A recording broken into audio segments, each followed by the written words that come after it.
አሁን ዳይናሚክ ስታሮች መሸጥ እንደሚቻል እንደማይቻል እናያለን። ከዛ በፊት ግን የዳይናሚክ ስታር ተሰርፍ ዓለም ዋንጫ ብሎ እንደተሰሩ ታውቃላችሁ። እና እኔ 4 ተጫዋቾችን ተቀብያለሁ።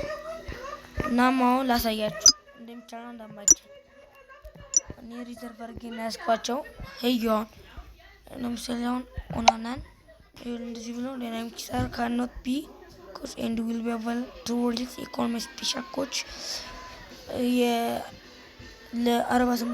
ከ48 ሰዓት በኋላ በፋይናሉ ጊዜ ይሸጣሉ።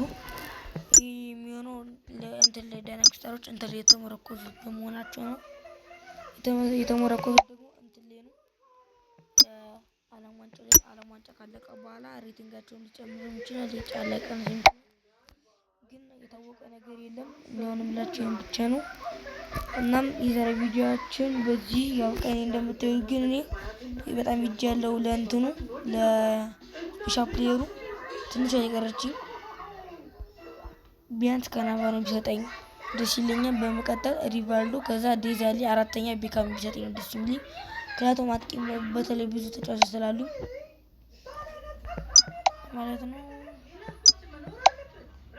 የካናቫሮ ውስጥ እንዴት ነው የሚያምረው? የዛሬ ቪዲዮአችን ይሄን መስል ነበር።